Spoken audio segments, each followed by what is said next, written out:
Buenas tardes, como siempre es un gusto estar con ustedes, la Asociación de Cronistas Oficiales de la Ciudad de México, por medio de la CEPI, la Secretaría de Pueblos y Barrios, en el programa Voces Conjuntas en Radio.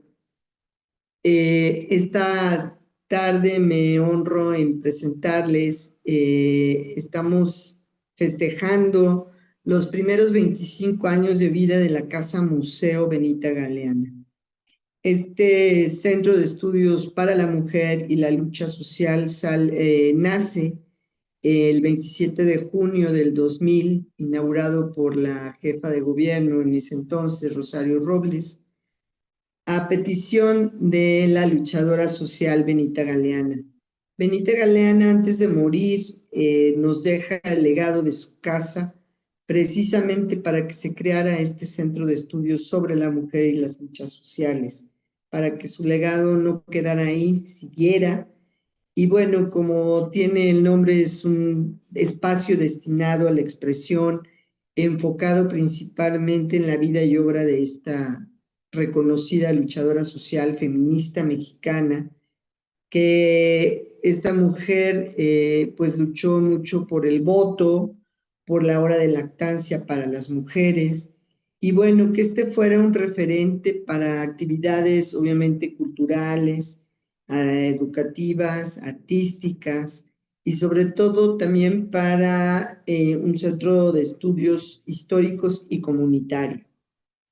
Esta misión, su misión es difundir y no solo la labor de Benita, sino también dar a conocer lo que esta mujer luchó a través de los años, que estuvo 58 veces presa en Lecumberri, que no fue fácil esa lucha de que ella pedía la igualdad, que hombres y mujeres camináramos por el mismo camino y que para la vida pública y bueno, el derecho de poder elegir, el poder ir a las urnas, la mujer y votar y tener una condición y calidad de vida diferente. Esta visionaria que tuvo, pues tiene el compromiso y sigue en la casa el fomento precisamente en la cultura, las actividades y sobre todo recordar a Benita Galeana en un espacio como un encuentro de reflexión para el estudio de la mujer. Es por ello que ahora en este 25 aniversario, pues estamos realizando algunas actividades y vamos a empezar precisamente con Luz Jiménez, quien dicta la conferencia, la maestra María Elena Valadez, y nos va a hablar sobre esta poco conocida, esta labor de esta mujer que fue pues modelo de Diego Rivera, de José Clemente Orozco, y que la vemos plasmada en murales en la actualidad. Y también es un ícono y un referente dentro del monumento a la Revolución Mexicana, ahí la vamos a encontrar. Pero me gustaría dejarlos para que pudieran oír esta interesante charla e invitarlos a conocer la Casa Museo Benita Galeana, que se encuentra en la Alcaldía Benito Juárez, en la calle Cerrada de Sutano número 11, esquina con Monosabio, y que vamos a compartir con ustedes el cronograma. Mes a mes vamos a tener invitadas, obviamente, mujeres. En el mes de febrero vamos a tener a Aurea, que nos va a hablar sobre las compositoras mexicanas del siglo XIX, y creo que es algo bien interesante. Yo quiero agradecer el espacio, soy la presidenta y comisaria de la asociación y la cronista de la Alcaldía Benito Juárez, María de Jesús Real García Figueroa, por el que nos sigan viendo, nos sigan sintonizando, y recuerden que semana a semana llevamos a cabo esta gran labor de comunicación con voces conjuntas, con el radio, con el CEPI, Secretaría de Pueblos y Barrios. Muchísimas gracias y los dejo con María Elena Valares. Doña Luz Jiménez va a nacer el 28 de enero de 1897 y va a morir un 28 de enero, según algunas. Ella sí cierra el círculo. Yo no creo en eso, pero bueno, muere un 28 de enero también, pero de 1965. Es decir, va a vivir 68 años. Va a ser hija de Emilio Jiménez. Yo les digo cuando las pasen. Pero está bien. Va a ser hija de Emilio Jiménez y de Juana González. Va a ser la hermana mayor de 6 hermanas. Algunas fuentes dicen que tuvo 4, que eran 4 hermanas, algunas otras dicen que son 6. Como sea, ella era la hermana mayor. ¿Dónde nació? Y bueno, por ahí dicen que infancia es destino, ¿verdad?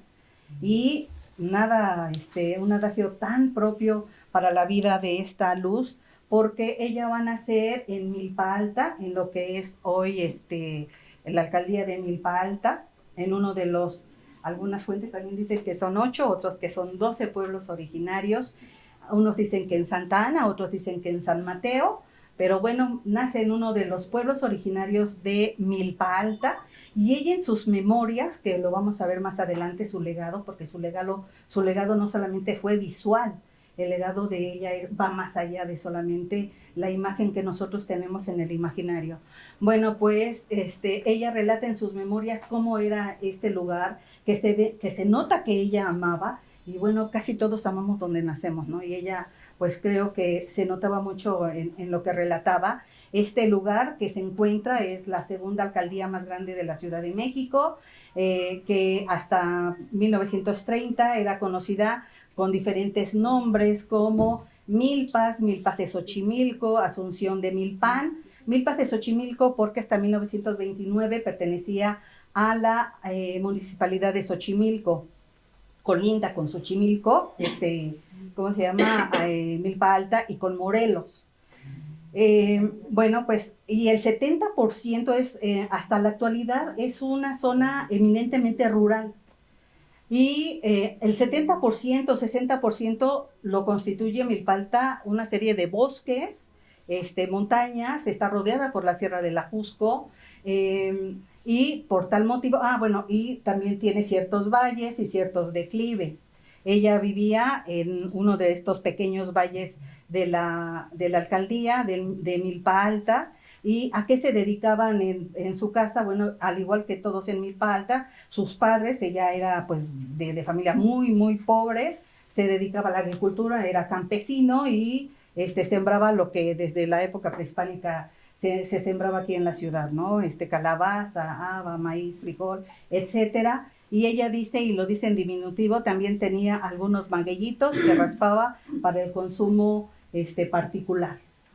Y fíjense que hablando de los bosques de Milpa Alta, ella también en su libro menciona un concepto de mujeres que a mí me llamó mucho la atención, y que me gustó cómo las definía. Ella les llamaba las mujeres bosque. Ella habla de las mujeres bosque y se refiere a todas aquellas mujeres que no tenían pareja, que no tenían marido, y que entonces tenían hijos y se veían en la necesidad de tener que mantenerlos. Subían a los bosques, a la humedad de los bosques, recolectaban hongos para bajar y venderlos en Xochimilco. Ellas eran las mujeres bosque. De esta manera va a transcurrir la adolescencia y la infancia de Luz Jiménez. Llega la educación primaria, esto es importante, la educación primaria por medio del Ministerio de Instrucción Pública, que se llamaba en ese entonces. En 1904 a 1905, allí en Milpa Alta, se instalan 19 primarias. Ella logra acceder a una y no entra de 6 años como generalmente se piensa. Ella entra entre 8, ingresa entre 8 y 9 años y logra concluir hasta el 4º o 5º año. Su nieto dice que hasta el 5º año, otras fuentes dicen que hasta el 4º año. Como sea, aprendió a escribir bastante bien y la idea de ella siempre fue ser maestra rural.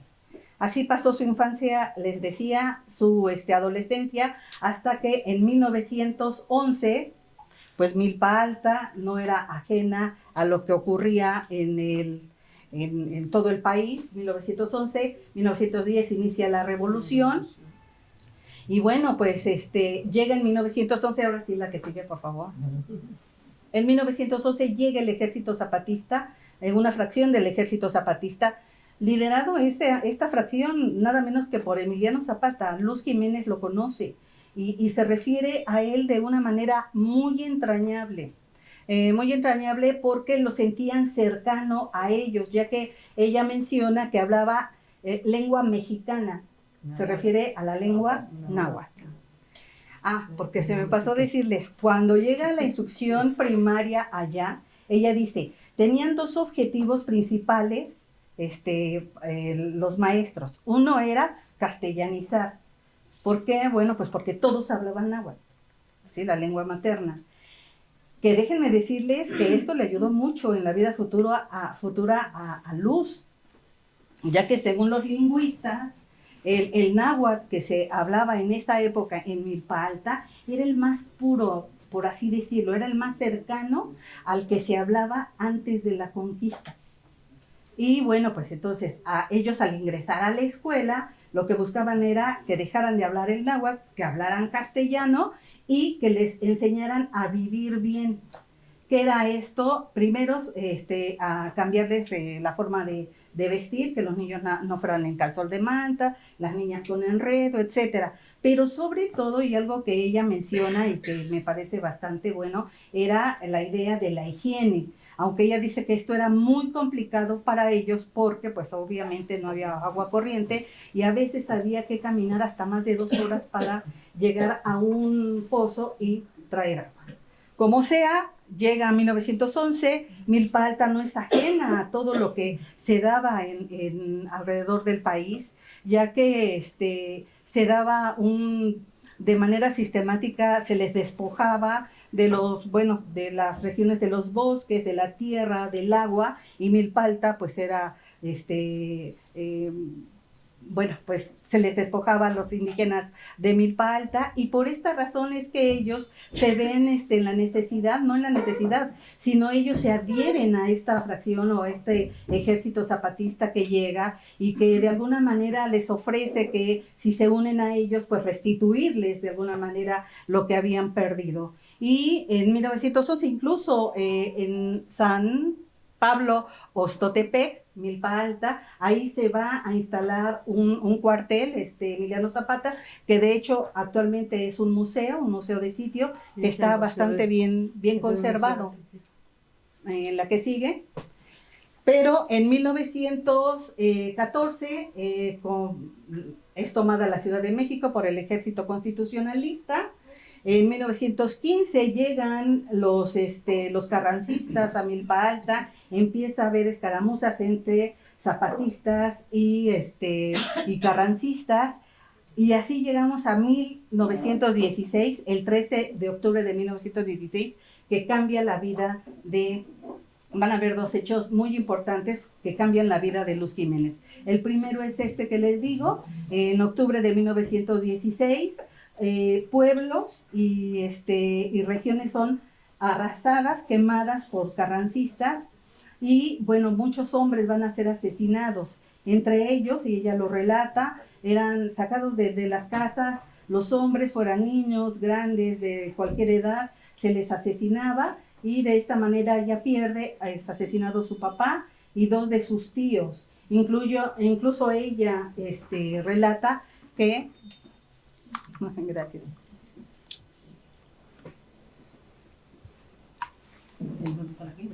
Sí.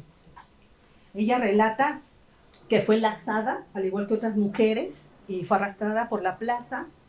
Esto obviamente que a muchas familias de Milpa Alta las obliga a huir de ese lugar.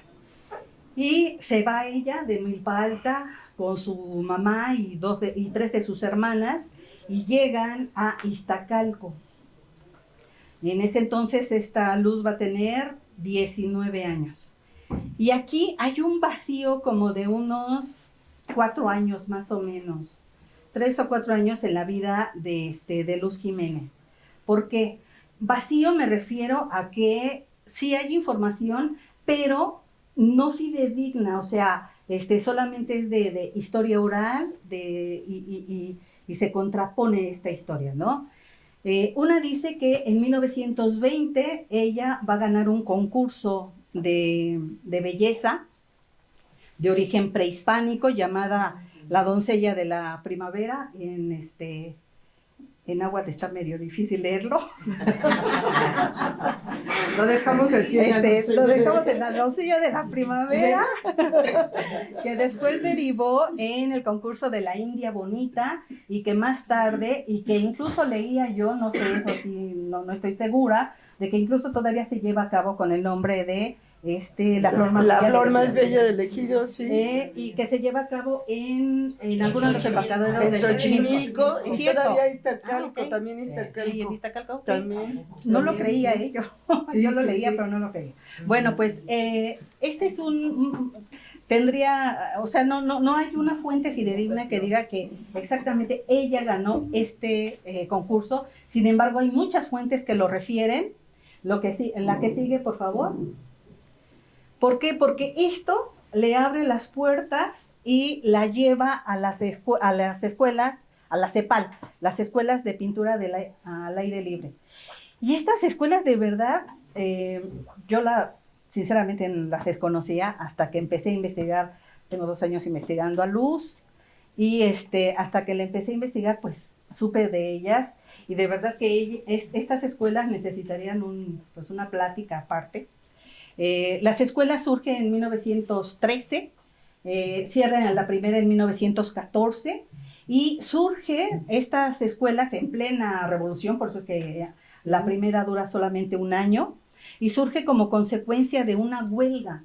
Y bueno, aquí podría decir un poco más, pero nos saldríamos un poquito del tema, porque incluso tiene que ver Rivas Mercado, Antonio Rivas Mercado y demás. Total que, bueno, surge a raíz de una huelga. Alfredo Ramos Martínez la funda en 1913, en una vieja casona de Santa Anita, Zacatlalmanco, está más fácil, Zacatlalmanco, allá en Iztacalco, y ahí va a durar solamente 1 año. Pero ahí Luz todavía vivía en Milpalta. Bueno, pues la que sigue, en 1914. ¿Cuál era es un movimiento pictórico sin paralelo, como dice ahí, sin paralelo en la historia del arte mexicano? ¿Por qué? Porque era sacar de las aulas a los alumnos, que tuvieran contacto con la naturaleza, y que las modelos y los modelos, fueran pintados in situ. Y esto no era solamente idea de Alfredo Ramos Martínez, él había estudiado en París, y había una aldea llamada allá Barbizón, que creo que los expresionistas, no me acuerdo quién, o modernistas, de allá crearon estas escuelas, y él las replica aquí, con un gran éxito. Incluso pues van a durar más de 20 años, hasta 1936 es cuando tiene permanencia estas escuelas de la CEPAL. Nuestra biografiada, que es nuestra mujer, que es Luz, ella va a participar en Coyoacán. Se reabre en 1920 en Chimalistac, ahí va a durar solamente unos meses. Se pasa a una exhacienda, el casco de una exhacienda, no recuerdo ahorita el nombre, en Coyoacán. Esa va a durar de 1920 a 1924, y es en donde trabaja por primera vez como modelo esta Luz Jiménez. Después se va a Churubusco, y la última, que no la anoté, se va a Tlalpan. La que sigue, por favor. Y este es el segundo vacío que se encuentra en la historia de Luz Jiménez. ¿Por qué? Porque su nieto, Jesús Villanueva, dice que hay 2 hipótesis de cuáles son, por qué se acerca su abuela al mundo del arte, al mundo artístico. Y una es que Fernando Leal, a lo mejor no les dice mucho este nombre, pero es un gran muralista mexicano, obviamente, es el que invita a participar en estas escuelas en la CEPAL. Él es el primero que invita. leía también que, por ejemplo, Ramón Alba de la Canal también le invitó, entonces hay esa discusión si fue Fernando, pero yo creo que fue Fernando porque finalmente se hace su compadre, es el padrino de su nieto, de Jesús. Y la otra es que esta es más romántica y yo creo que la inventó el nieto, de que ella iba caminando en el centro, la ve Fernando Leal y la invita a trabajar como modelo y le dice de qué se trata y dice nada más es estarse quietecita. Muy bonito, pero pues no creo. Pues era muy bella y pues sí la quedan quietecita. Y bueno, pues aquí vemos en la imagen a Luz, una jovencísima Luz. Aquí tendría ella unos 22 años, más o menos, 23 si acaso. El primero, en la primera imagen, el primero a la izquierda es Ramón Alba de la Canal. Atrás del cuadro está Fernando Leal, que es él, y que tiene bastante que ver en la vida de Luz Jiménez. La que sigue. Bueno, aquí empezamos con su legado. Bueno, el que ella se acercara a las EPAL, no solamente fue llegar a ser modelo, sino fue acercarse a todo lo que era el mundo artístico e intelectual, porque ella no solamente va a tener contacto a partir de entonces con pintores, con escultores, con fotógrafos, sino también va a tener contacto con lingüistas, con folcloristas, con etnógrafos, con etnohistoriadores, con antropólogos y de la talla de ahorita van a ver ustedes. Les decía que el legado de Luz Jiménez, fíjense que yo había puesto inicialmente esta presentación, primero el legado visual y después su legado escrito, y creo que no, deberíamos de valorarla más, yo creo, por el legado que ella dejó escrito, que ella no lo escribió literalmente, pero que lo dictó. Y bueno, el primer libro, ella va a hacer 3 libros, es, perdonen mi inglés, The Boy Who Could, Tuanti. Este libro fue publicado en 1942, no aparece como autora, por supuesto, lo hace la antropóloga nacida en Aguascalientes, de origen judío, Anita Brenner, quien estaba casada con Jean Charlotte. Jean Charlotte hace las ilustraciones, unas muy bonitas, literalmente. El libro lo componen 26 cuentos para niños. Si ustedes buscan en la red este libro, ahorita cuesta más de 5,000 pesos. Yo leía a una fuente que escribía una mujer de origen judío precisamente, que escribía sobre Luz y decía, por este libro, por ejemplo, y por ninguno, yo creo, no recibió un solo punto. Y ahorita este libro está en más de 5,000 pesos. ¿Sí? Sí, de verdad. Incluso a mí me costó trabajo conseguir la imagen, lo conseguí completo, pero me costó mucho trabajo. Bueno, la que sigue, es de 1942. Los cuentos en náhuatl, leí los 3 libros, obviamente, los cuentos en náhuatl de doña Luz Jiménez. Esta es una recopilación de más de 40 cuentos. En la introducción, tenía que haberles hablado de Fernando Orcasitas. ¿Por qué de Fernando Orcasitas? Fernando Orcasitas era un etnohistoriador y va a trabajar con ella 17 años. Ella con él o él con ella, no sé quién con quién, pero bueno, trabajaron los dos. Lo conoce para recuperar la historia de ella o algo así. De Milpalta, sí, literalmente. Sí. Fíjense, él la conoce en la casa que tenía en Azcapotzalco Robert Barlow. Robert H. Barlow, que era amiguísimo de Lovecraft y que era un mexicanista, antropólogo norteamericano, de los primeros que hizo trabajo arqueológico en Tlatelolco. Soy de Tlatelolco. O sea, muy importante este señor. Lo conoce ahí en la casa de Robert Barlow, la conoce ahí en la casa de Robert Barlow, le estaba dictando 2 textos en náhuatl a este antropólogo y entonces empieza a trabajar con ella. Empieza a trabajar con ella de 1948 hasta que fallece, hasta 1965. Ella fallece cuando sale de la casa de Jean Charlotte y es atropellada. Bueno, con Fernando Orcasitas, ella le va a dictar en esta cuentos a Orcasitas, y en el otro libro le va a contar su vida. Si recuerdan, yo hacía mención, en sus memorias cuando hablaba de Milpalta, es en el siguiente libro que vamos a presentar, y que se lo dictó a él. En este libro, en algunas ediciones aparece ella como coautora, pero en otras, y este lo conseguí en Instituto de Investigaciones Históricas, aparece solamente él, ¿no? Con Sarah O. DeFord, esposa también de un antropólogo. Bueno, ahora sí. El libro es una recopilación de 40 cuentos de diferentes tipos. En la introducción, esto es importante, menciona que fueron dictados por Doña Luz y grabados por él, pero no la menciona como autora, o sea, así oficialmente en el texto. Encontramos cuentos cosmogónicos, de carácter sobrenatural, históricos e incluso hasta cuentos cómicos. Él dice también en la introducción que trató de respetar lo más que pudo el relato de Doña Luz. No le quiso cambiar absolutamente nada para que se oyera exactamente la voz de Luz Jiménez.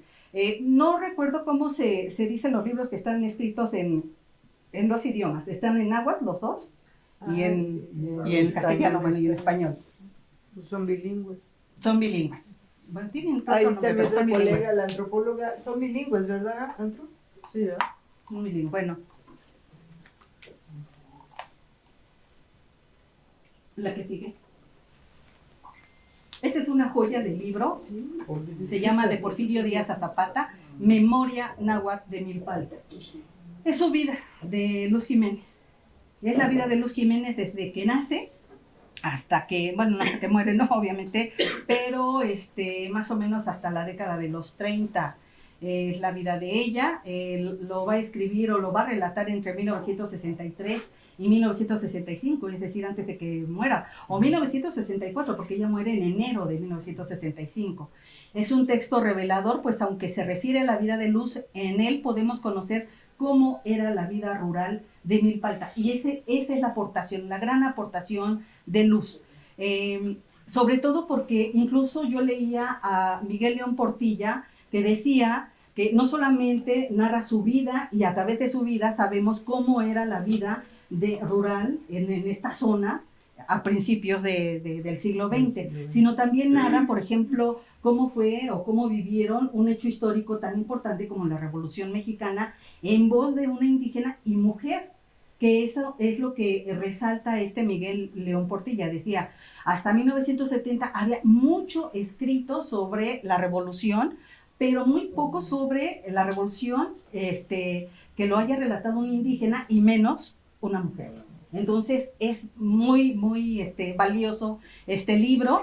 Y otra cosa que hicieron a la Limón, que hizo con él, además de dar clases de náhuatl con Fernando Casitas, trabajó con él en la traducción de la misa de latín al náhuatl, cuando se decía en esta lengua clásica, adelantándose algunos cambios de la Iglesia Católica de ese tiempo, ya en el Concilio Vaticano II, creo, de 1960 y algo, es cuando ya, porque antes se decía la misa de espaldas y en latín. Y ella estaba trabajando una misa en náhuatl para que se dictara o se dijera en náhuatl. La que sigue. También participó en periódicos, aparece como autora en 2 números del periódico en náhuatl Mexica y Tonalama, el periódico del Mexicano, editado nada menos que por Robert Barlow en 1950. La que sigue, por favor. Informante, traductora y maestra de náhuatl. Ella fue informante de náhuatl para los norteamericanos Benjamin Lefort y Robert Barlow, fundador de la revista Tlalocan en 1945 y del periódico Mexica y Tonalama en 1950, con Mariano Silva y Aceves del Instituto Mexicano de Investigaciones Lingüísticas y exrector de la UNAM. Escribió una breve gramática náhuatl con el norteamericano Stanley Newman y enseñó náhuatl durante 5 años al lado de Fernando Casitas en el Mexico City College. ¿Y qué creen? Murió en la pobreza vendiendo pues sus fajas, hacía fajas bordadas, ¿qué más hacía? Blusas, servilletas. ¿La que sigue? Bueno, ya es el legado visual de Luz, y bueno, pues una luz en los muros. Este es Campamento de un coronel zapatista de Fernando Leal. La obra fue pintada en 1921 y esta es importante porque es la primera obra que ella posa como modelo y el primer mural que tiene un tema revolucionario. Y fíjense que ella está hasta atrás, sin embargo llama la atención porque es la única mujer. Sí, es la En el única campamento. mujer en el campamento, sí. Es la única. La que sigue, por favor. ¿Está en la SEP el mural? No, ese sí, no sé. Generalmente puse dónde se encontraba, pero ese sí, no sé. Creo que es. No Lo está en el tienen de manera campamento. particular, creo. Ha de ser privado. Sí, de porque manera no particular. ¿La que sigue? En el colegio de San Ildefonso están los danzantes de Chalma, también de Fernando Leal, está en las escaleras del antiguo colegio de San Ildefonso. Luz está aquí, pero bueno, la foto no la alcanzó a ver. Está con un rebozo azul y la imagen está bastante grande de Luz. ¿La que sigue? No se ve nada más su cabeza. La que sigue, bueno, Fernando Leal, creo que me gustó Fernando Leal, El Libertador, la batalla de Junín, una batalla muy importante de Simón Bolívar, está en el vestíbulo del anfiteatro colegio de San Ildefonso y, bueno, me voy a parar. No, tú dime cuál es. Es la del medio de collar azul, de arriba, ella, es ella. Ya. Es ella. Mira, pero está en desnudo total. Bueno, de esa época. En desnudo total. Pero es como un ángel. Un angelito, sí. Pero mira. Bueno, es ella, la que sigue. Diego Rivera. Con Diego Rivera trabajó entre 21 y 22 años. Incluso dicen que, bueno, porque después de que pasa la revolución y demás, ella regresa a su casa, deja a sus hermanas, a su mamá, ella regresa a la ciudad, bueno, al centro de la ciudad, más al centro de la Ciudad de México, e intermitentemente iba y venía en Milpa Alta. Se dice que, por ejemplo, Diego Rivera iba a su casa de Milpa Alta en su carro para llevarla y que posara para él. Los murales. Bueno, aquí es en la creación, en el anfiteatro Simón Bolívar de San Ildefonso. Ahí en este mural la pintó 4 veces. La que sigue. Bueno, y con Rivera la pintó en Cuernavaca, en Chapingo, en Palacio Nacional, en San Ildefonso, en la SEP, en el Cárcamo. Diego Rivera, la maestra rural. Hizo también bastante en Palacio Nacional, hizo también bastante obra con ella de Caballete. Jean Charlotte y Diego Rivera principalmente. La que sigue, Orozco, bueno, ¿quién no conoce esta imagen? Cortés y Malintzin, que está en la bóveda de la escalera principal del antiguo colegio de San Ildefonso. Esta obra, fíjense que incluso hay análisis sobre ella, independientemente de Luz, por la postura que tiene Cortés con el indígena pisándolo y con la postura que está hacia ella, hacia Malintzin.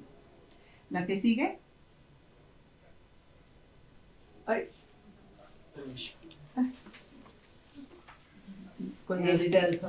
Con David Alfaro, ahí hizo los elementos o el espíritu de Occidente, también en San Ildefonso. La que sigue. Rufino Tamayo, la foto es muy mala, pero bueno, ahí hace el canto y la música en el antiguo Conservatorio Nacional de Música de 1933. La que sigue. Jean Charlotte la va a pintar muchísimo, mucho. Va a ser grabado, pintura, y esta es obra de Caballete. Y también en 1948 hace la obra de teatro presentada en el atrio de la iglesia de San Pedro Actopan, con títeres. Ella hace el guión y Jean Charlotte hace los títeres. La que sigue. Con Fermín Revueltas, Alegoría a la Virgen de Guadalupe, de 1922 a 1923. Yo no sabía, pero Fermín Revueltas murió muy joven. Ahí está, ¿No? Sí, en el vestíbulo, entrada principal del antiguo colegio. Pues, La que sigue. Escultura. Oliverio Martínez, en la esquina sureste del Monumento a la Revolución. Ay, tiene el monumento de la ¿Ella revolución. nunca tuvo una retribución económica por ninguno de los artistas? Ahorita al final vamos a ir. Un poco más ansia. Oliverio Martínez, ya va a Sí. terminar, hace en la esquina sureste, la esculpe en el Monumento a la Revolución. La que sigue, No sabíamos que ahí estaba Luz. Carlos Bracho, esta pieza, también la foto no le favorece, pero la pieza es muy bonita. La raza o cabeza verde de ónix verde de 1938, es fabulosa esta pieza. La que sigue, Ignacio Asúnzolo, la va a esculpir en el Monumento Álvaro Obregón, en una de las entradas, en el Parque de la Bombilla. La que sigue, José María Fernández Urbina, La Fuente de los Cántaros, es ella. Aquí fíjese que encontré algunas discrepancias en cuanto a la figura. Encontré que algunos que es ella y otros dicen que el cuerpo no es de ella, la cabeza sí. O sea, Como sea, pudo haber sido ahí. pero ella sí se retrató, por ejemplo, Jean Charlotte, no lo incluí, pero hace como, la pinta como 3 desnudos, y Tina Modotti también la retrata desnuda. ¿La que sigue? De hecho, por eso es que en Milpa Alta al principio la rechazaban, incluso decían que ella no era de Milpa Alta. Oh, o sea, qué pecado, ¿verdad? Tan grande. Tina Modotti, fíjense que esta fotografía está en el MoMA. Tina Modotti la retrató muchas veces. Esta es Madre Nahua, Luz Jiménez y su hija Conchita. Es de 1927. La que sigue. La entrevistaron en 1961 por lo del 10 de mayo. La invita Rivera, me parece, para que la entrevisten. Y ahí es donde dice precisamente que pues ella nunca vivió de ser modelo. Eso a mí me llamó, es por lo que la investigué. El colmo. Sí, realmente, El colmo. realmente por eso es que la investigué, porque se me hizo algo así como increíble de que ella, incluso en la entrevista, fui a la GN a buscar el periódico, y dice, ella refiere que, por ejemplo, muere vendiendo, bueno, no muere vendiendo, pero antes de su muerte ella vendía en mascarones, por ejemplo, decía que le iba bien en la escuela de mascarones, ya ven que está una secundaria, y antes mascarones, que le iba bien, y vendía pues sus cosas bordadas en la calle, porque ni siquiera tenía un local, que 3 veces la metieron a la cárcel, obviamente no la metían días, y no, o sea, de entrada por salida, pero la metían a la cárcel por ser vendedor ambulante. Vendedor ambulante, y que bueno, pues refiere cuánto le llegaron a pagar los artistas, y pues en realidad era muy poco, pues tampoco, que tenía que ella Pues seguir trabajando de lo que su condición de indígena y de mujer pobre pues le permitía. La que sigue. Y bueno, esta es la última.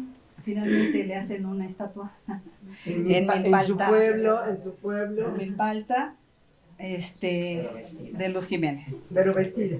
Yo quiero, Sí, por aquello de la moral, ¿no? yo quiero finalizar con unas palabras. Dice, sin modelo no hay obra ni artista. Y esto no lo digo yo, lo dijo Pablo Picasso. Entonces podríamos entender la relevancia de Luz Jiménez en la obra, no solo de un artista, sino de una corriente pictográfica tan relevante en la historia de nuestro país como lo fue el muralismo. La vida de Julia o Luz Jiménez es sui generis por donde se vea, evidenciando la opresión implícita en la que siempre se desarrolló, pues se pensaría que al trabajar como modelo de los pintores más representativos de las primeras décadas del siglo XX y está relacionada con la élite artística y cultural de la época, pudo tener una vida más holgada. Sin embargo, las cosas fueron distintas. Porque la mujer mestiza que proyectó Doña Luz, al ser considerada el arquetipo de la mujer mexicana, no es una identidad natural con la que nació, sino que su significado está construido en el marco de un contexto histórico específico que es la posrevolución, y las implicaciones que tuvo en su vida están sujetas al contexto en el que se desarrolló. Aunque era una modelo muy solicitada, seguía desempeñando labores que le asignaban según el cruce de sus identidades, como trabajadora del hogar, cocinera y nana, en las casas de los artistas que la contrataban. Queda mucho por analizar, estudiar y revalorizar a todas aquellas mujeres que el tiempo y el discurso cultural dominante se encargó de invisibilizar y silenciar de alguna manera, como es el caso del mérito ganado de doña Luz Jiménez.